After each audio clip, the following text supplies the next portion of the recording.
તો આ પ્રકારનું આ અનુમાન છે, આ પ્રકારનું એક પ્રિડિક્શન છે, જે મેં આપને કહ્યું કે સીધી રીતે તેની અસર શક્તિની થતી ઓછી દેખાઈ રહી છે, પણ બની શકે કે આવતીકાલનો, ખાસ તો આવતીકાલનો દિવસ મહત્વપૂર્ણ છે, કેટલા વધતા અંશે એ મુવમેન્ટ આપે છે તેની પર રહેશે નજર। આપણે જુઓ આ એક વોલ ગ્રાફિક્સ બતાવી રહ્યા છે, આમાં ખૂબ જ સરળ રીતે આપણે સમજીએ કે શું થઈ રહ્યું છે। અત્યારે વાવાઝોડાનો જે વળાંક છે તે સૌથી પહેલાં અમે આપણે અહીંયાથી બતાવીએ છીએ, જ્યાં આ વાવાઝોડું જે અહીંયા હતું અને ત્યારબાદ તે મુવમેન્ટ આપે છે, એટલે કે આ બધું જ થઈ ગયું છે અને એ મુવમેન્ટ આપતા આપતા અત્યારે હાલમાં આ સાયક્લોન જે છે તે આ પ્રકારે યુ ટર્ન લઈ શકે છે। જુઓ અત્યારે સાયક્લોન કે જે એ બાજુ છે અને ત્યાંથી આગળ આવીને અહીંથી તે સીધું દક્ષિણ બાજુ મુવમેન્ટ આપી શકે છે અને ત્યારબાદ આ વાવાઝોડું જે છે તે ગુજરાતના કેટલાક જે તટીય જિલ્લા છે, મહારાષ્ટ્ર છે,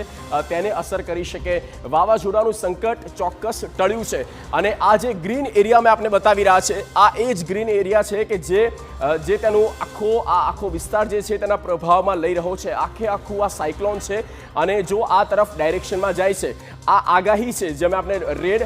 માર્કિંગમાં બતાવી રહ્યા છે, રેડ પટ્ટી જે બતાવી રહ્યા છે, આગાહી છે, બની શકે કે આ બાજુ આવતા તે વિખેરાઈ જાય, પણ જ્યારે આ વિખેરાશે ત્યારે ન માત્ર આટલો વિસ્તાર પણ મોટા ભાગનો જે વિસ્તાર છે તે તેના પ્રભાવમાં લઈ લેશે અને એના પ્રભાવમાં લે છે તો આ જે ગુજરાતનો પટ્ટો છે એ સૌરાષ્ટ્ર અને સૌરાષ્ટ્રની સાથે સાથે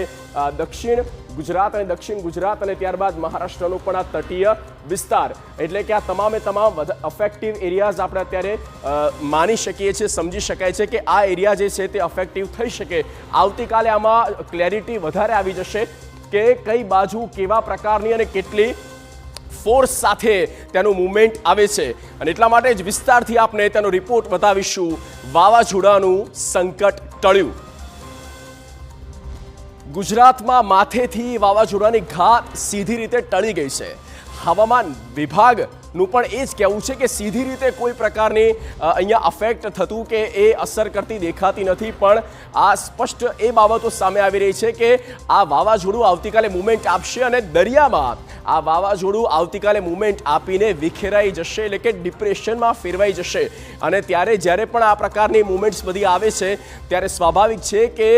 વરસાદ દક્ષિણ ગુજરાત અને સાથે દક્ષિણ સૌરાષ્ટ્ર આ એ જિલ્લાઓ છે જ્યાં આવતીકાલથી લઈને 9 તારીખ સુધી, એટલે કે 3 દિવસ 6, 7, 8, 9 આમ 4 દિવસ સુધી વરસાદની આગાહી આપવામાં આવી છે। સીધી રીતે અસર કરતી નથી, એટલે એક રીતે શક્તિનું જે સંકટ છે તે ચોક્કસ આપણે કહી શકીએ કે અત્યારે હાલ તો ટળ્યું છે,